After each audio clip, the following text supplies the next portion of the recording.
उपमुख्यमंत्री अजित पवार यांचे विमान अपघातात दुःखद निधन.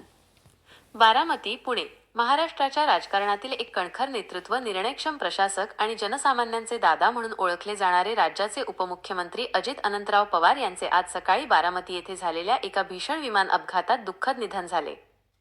या हृदयद्रावक घटनेमुळे संपूर्ण महाराष्ट्र शोकसागरात बुडाला असून राजकीय क्षितिजावरील एक तेजस्वी तारा निखळला आहे.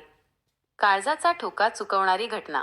मिळालेल्या माहितीनुसार अजित पवार हे एका नियोजित दौऱ्यासाठी सकाळी मुंबईहून बारामतीकडे रवाना झाले होते. सकाळी 8:45च्या सुमारास त्यांचे खासगी विमान बारामती विमानतळाच्या धावपट्टीवर उतरत असताना तांत्रिक बिघाडामुळे भीषण अपघाताचा बळी ठरले.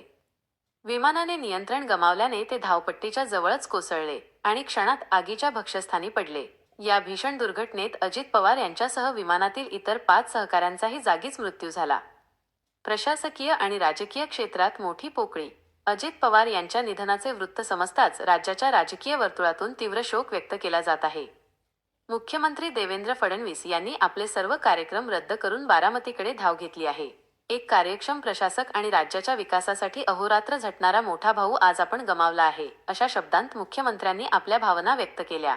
पंतप्रधान नरेंद्र मोदी यांनीही या घटनेबद्दल तीव्र दुःख व्यक्त करत पवार कुटुंबाचे सांत्वन केले आहे.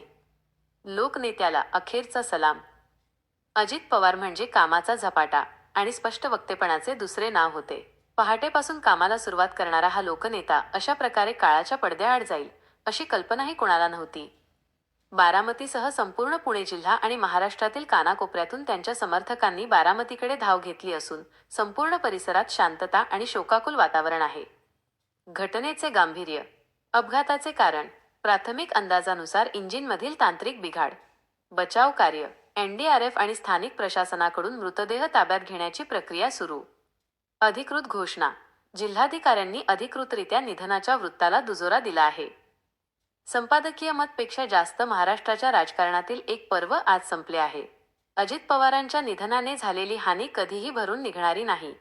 लोकशाही तंत्र परिवारातर्फे त्यांना भावपूर्ण श्रद्धांजली. महाराष्ट्रातील ताज्या घडामोडीसाठी लोकशाही तंत्र, आवाज आपल्या लोकशाहीचा.